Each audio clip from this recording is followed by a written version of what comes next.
Ya perasaan juga kadang-kadang gitu. Supaya terasa.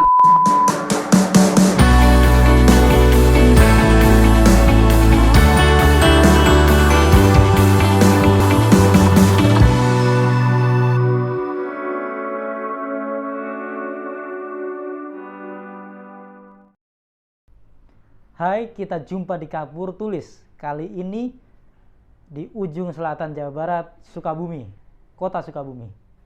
Narasumber saya kali ini Pak Kristianto, penyuluh agama dari kota Sukabumi. Dan kita akan ngomongin tentang bagaimana kita bisa membalikan keadaan, bagaimana kita bisa melontarkan dari ketertinggalan kita menjadi kemajuan kita. Karena bahasan kita kali ini revolusi jiwa. Ayo kita mulai. Pak Kris, 3 jam tadi saya di jalan. Wah mantap, luar biasa. Akhirnya ketemu Pak Kris di kota Sukabumi. Ya itu suatu perjuangan yang luar biasa. Perlu revolusi. Perlu kemauan yang besar. Iya, karena kalau jiwa kita ragu, saya nggak akan nyampe sini. Betul. Iya. Kalau kita mau hitung jaraknya, saya bisa ragu. Kalau kita mau hitung caranya, saya lebih ragu lagi. Pasti. Tapi kita harus beranjak dari yang merasa nggak mampu, berani mencoba, ternyata bisa. Benar, Revolusi benar. jiwa. Apa pengertian Pak Kris tentang revolusi jiwa? Bagi saya, kehidupan yang baru di dalam Kristus itu perlu revolusi, perlu kemauan yang besar. Kalau tidak, kita akan menjadi stagnan, tidak bertumbuh, bahkan kita menjadi mati. Iman tidak menjadi bertumbuh juga. Ketika kita mau melakukannya, pengertian kita juga harus dibangun, kemauan kita harus dibangun, semangat kita harus dibangun. Itulah menurut saya kita harus merevolusi jiwa kita untuk selaras dengan apa yang Tuhan inginkan. Revolusi itu berarti kan identik dengan cepat. Betul. Kalau evolusi lambat, Yeah. pelan-pelan. Yeah. Secepat apa sih kita menangkap dan peka itu sampai kita harus cepat? Cepat yang seperti apa nih kira-kira? Kita harus mampu menyerap apa yang Tuhan inginkan dalam kehidupan kita. Akhir-akhir ini orang fokusnya kepada hal-hal dunia. Fokusnya pendengaran kita, kalau akhir-akhir ini kita tidak bisa menutup kemungkinan ya, tentang kematian, COVID-19, tertular, dan lain sebagainya. Kita harus bisa membalik keadaan itu, supaya kita tidak terintimidasi. Karena intimidasi itu membuat kita khawatir, membuat kita takut bergerak, ngapain juga bergerak, susah, ke gereja malas, akhirnya di rumah aja, gitu kan, mau berkegiatan juga malas, cari uang juga akhirnya, kan ada COVID di luar, jadi akhirnya kondisi ini kita harus cepat antisipasi. Kalau nggak secepatnya, maka kita akan terbangun dan terintimidasi dalam hidup ini, nggak maju. Apapun sebetulnya bisa menjadikan kita punya alasan. Pasti. Tinggal tergantung respon kita. Iya. Cepat tanggap, cepat reaksi. Nah, betul. Tapi gimana sih kita bisa meyakinkan diri kita bahwa ini bukan saatnya untuk beralasan gitu? Di Efesus pasal 6 ayat yang ke-10 sampai ayat yang ke-12. Ya, Paulus memberikan satu semangat baru kepada orang-orang di Efesus ketika mereka katakan bahwa peperangan kita saat ini bukan melawan darah dan daging, tetapi penguasa-penguasa, penghulu-penghulu udara, kuasa-kuasa kegelapan, hal-hal yang tidak bisa kita lihat. Saat ini sedang kita menghadapi sesuatu yang nggak bisa kita prediksi dan nggak bisa kita lihat. Ya, jadi hal yang harus dan bagaimana harus menyikapi ini semua, ya bagi saya itu lebih mengarah kepada psikis kita, pikiran kita. Jangan-jangan lawan kita pun jangan-jangan pikiran kita sendiri. Nah, pikiran kita lawan diri kita terbesar ya diri kita sesungguhnya. Yang itu yang bisa mengecilkan diri kita bukan orang lain sebenarnya. Kalau eksternal itu kan kelihatannya itu dari luar, tapi dari dalam diri kita harus punya apa ya, semangat yang besar juga untuk jangan melawan. Memberi ruang untuk kita menjadi orang yang kalah gitu. Betul ya, semua bisa beralasan sih ya.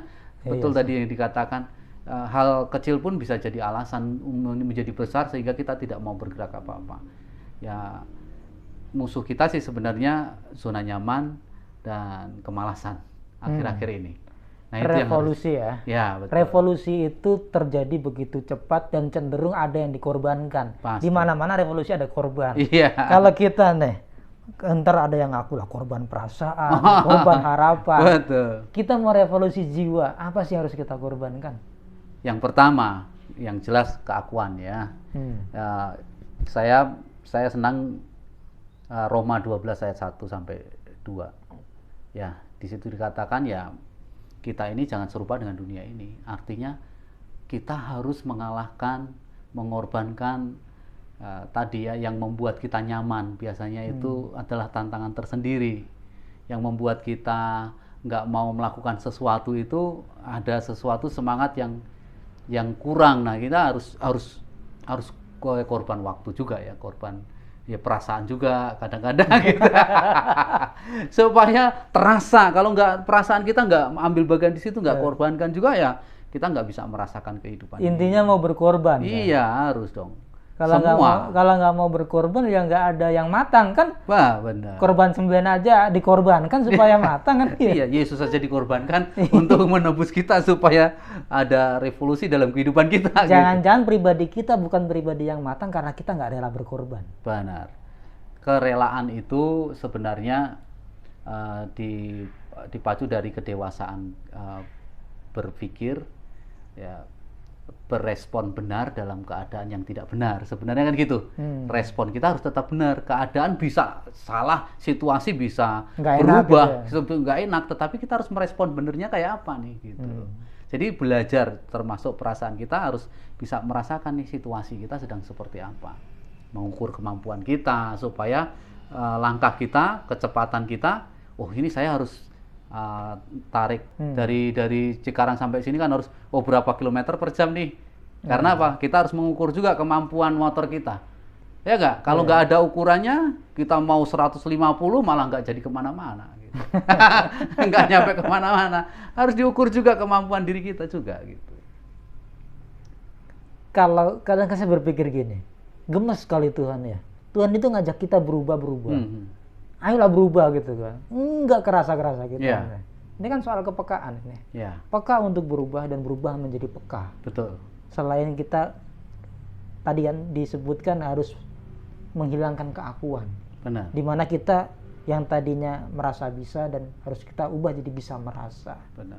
Seiring pendewasaan hidup kita, iman kita, bagaimana sih supaya kita bisa konsisten dan bertahan di dalam perubahan yang sudah kita lakukan. Jangan karena situasi atau fenomena tertentu kita beranjak dari gaya lama ke gaya baru, tapi balik lagi ke gaya lama. Gimana itu? Saya senang gayanya Paulus ya. Gaya Paulus dalam merevolusi jiwanya itu perlu radikal.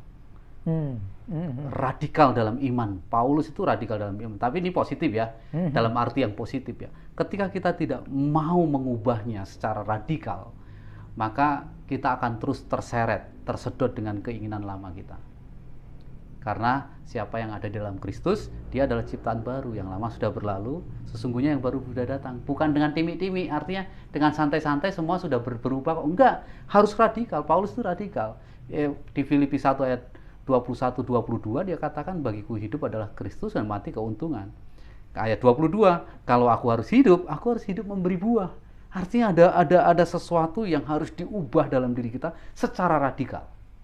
Kemauan yang sungguh-sungguh dikerjakan dengan sadar, memaksakan diri dengan sadar bagaimana merubah diri, merubah pola pikir, pola rasa, pola tindak kita harus diubah secara radikal. Kalau enggak, kita akan mengalir. Biasanya kalau mengalir itu enggak sampai kemana-mana. Hanyut doang, nggak ada tujuan yang kita kejar. Kalau di dalam Kristus kan semuanya ada tujuan sebenarnya. Iya. Yaitu rancangan dan rencana Tuhan. Saya jadi teringat ketika bangsa Israel mau keluar dari Mesir. Itu Tuhan mau revolusi loh sebetulnya. Betul. Iya. Ketika 10 tulah itu dihadirkan, itu kan cepat sekali. Dari tindakan supranatural sampai Israel jadi percaya Musa pilihan Tuhan. Diajak revolusi. Betul. Kalau sukses, sebetulnya nyebrang Laut Tiberias juga langsung Kanaan bisa. Iya, langsung nggak harus muter-muter di padang gurun ya. Tapi jadinya kan evolusi. Terlalu karena lama. mencintai masa lalu, terjebak pada masa lalu. Tadi saya bilang makanya harus konsisten kan ketika berpindah dari yang lama jadi yang baru, ya bertahanlah di yang baru. Betul. Jangan tergoda untuk kembali ke masa lalu. jiwa kita harus benar-benar pulih dan utuh. Ya. Revolusi berarti nggak cuma jiwa ya Pak ya? Betul. Revolusi total. Secara keseluruhan. Sekarang medan pertempuran kita bukan hanya darah dan daging. Sebenarnya di dalam jiwa dan juga roh kita sedang bertempur di situ. Peperangan rohani kan yang disampaikan Paulus, peperangan rohani. Perlu radikal. Bagaimana menyikapi supaya kita radikal? Hidup tanpa kepalsuan. Itu harus terjadi. Kalau kita masih munafik, kita masih ya di belakang sama di depan orang berbeda, itu belum, menurut saya belum terjadi revolusi. Masih mencintai masa lalu. Jangan sampai ketika kita sudah berpindah, tantangannya kan ganti lagi. Iya, ganti Ternyata lagi. dia merasa lebih susah, lebih sulit, lebih susah. Dia mau balik lagi ke masa Nah, lalu. betul, itu dia. Jadi perlu tadi ya kemauan yang sungguh-sungguh. Dikatakan kalau aku harus hidup, ya aku harus hidup memberi buah. Artinya harus radikal. Paulus kan hidupnya radikal ya. Kalau dia dalam kepercayaan lama, dia radikal sekali. Iya benar. Radikal. Tetapi ketika ditangkap Tuhan, percaya kepada Yesus Kristus, dia radikal melakukan pelayanannya juga radikal. Berani sampai di penjara, berani sampai mati dan lain sebagainya, harus kekurangan dan lain sebagainya, dia kerjakan. Apapun keadaannya, setelah revolusi jiwa, hiduplah sebagai manusia yang baru dan bertahanlah di situ. Betul. Pak Kris, closing statement. Saudaraku yang terkasih, kehidupan ini penuh tantangan ya. Oleh karena itu, mari kita berjuang bersama-sama. Kita sedang berjalan kepada tujuan Allah. Kita harus secepat apa yang bisa kita kerjakan hari ini, kita kerjakan hari ini. Jangan menunggu, jangan menunda, supaya revolusi jiwa tadi terjadi secara radikal dalam hidup kita, supaya apa? Nama Tuhan dimuliakan dalam kehidupan kita. Selamat merevolusi jiwa, Tuhan Yesus memberkati. Terima kasih banyak Pak Kris. Tuhan berkati Pak Waktu Satria. dan wawasannya. Sungguh luar biasa. Kita ketemu lagi nanti. Tuhan berkati. Penonton, terima kasih banyak telah menyaksikan obrolan kami. Pesannya, semangat, niat kuat ketika Tuhan berikan perintah, ayo revolusi jiwa, kita kerjakan. Kita ketemu lagi episode berikutnya. Kabur Tulis tetap eksis. Pak Kris, terima kasih banyak. Tuhan berkati.